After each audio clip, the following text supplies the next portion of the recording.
was just a kid that's grown up on the edge of the Everglades. Raised pretty much on a farm, you know, just throwing rocks all the time and always developing the arm. No particular plan with it. We used to go hunting in the Everglades, and the rabbits would come out. One time, the rifle jammed on him, and he got a rock, and I swear it was about a good 90 feet away. Left hand, got that sucker right in the head. One of 3 children, Steve Carlton was born in Miami on December 22, 1944, to Ann and Joe, a maintenance worker at Pan American. At 12, Steve was introduced to organized baseball. I didn't know anything about Little League. You know, I had a paper out, so I didn't have time to do that. And they pretty much literally took me down there, so you're going to try for Little League. We used to take off from school and go to the spring training games, and Steve just never seemed like he was interested in going. Steve was pretty inner-directed. I think he kind of filled up his own time on his own terms. He was always further along mentally than other people. He liked to read The Prophet, other Eastern philosophies. He did believe that there was a better part of life that he could obtain by meditation. I was reading Yogananda when I was 12 years old. It was fascinating. I just was naturally drawn to that. He was just very focused. He could sit there on the bench and close his eyes, and he was oblivious about what was going on around him except for the game. Coach was saying, you know, you can play pro ball. And I said, what's that? I wasn't into academia. You know, I didn't want to go to school. I didn't want to go to college. Didn't know what I was going to do. I said, well, I got to focus on baseball. After graduating from North Miami High School in 1963, Carlton signed with the Cardinals that October. In 1965, the angular 6'5", 20-year-old was called up to the majors. When Steve first came up, he was a tall boy. In fact, I started calling him Tall Boy.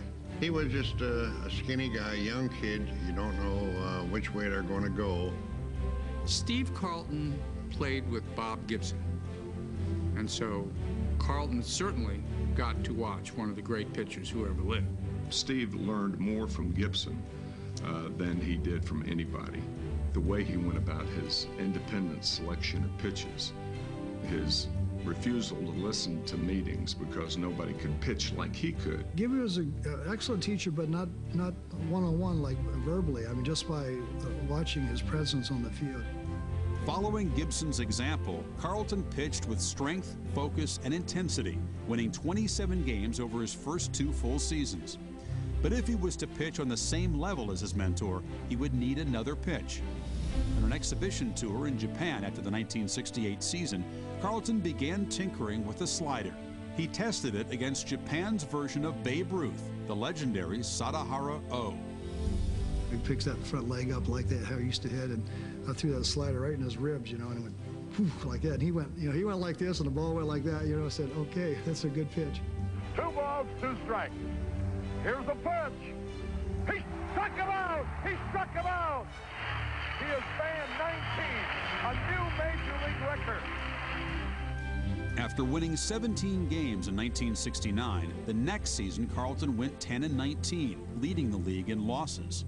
Looking for a deeper focus on the mound, Carlton found it with the long-distance help of a night watchman in Arizona, who was known only as Briggs.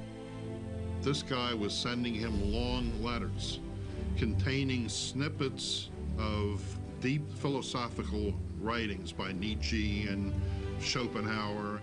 When I get to a town, there'd be letters at the hotel waiting for me and setting up how to think, and it really changed my approach to the game. I was into philosophy.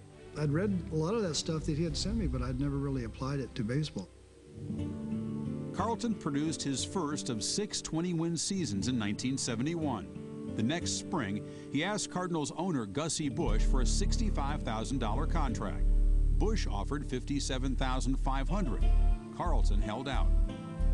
Steve called me one night and said, they're not going to give me the money. I'm going to go ahead and sign tomorrow morning. So I'll be flying in tomorrow morning. Will you pick me up at the airport? Next morning, 8 o'clock, they traded Steve Carlton to the Phillies before he had a chance to come in and sign the contract with the Cardinals. Philly fans don't know how lucky they were.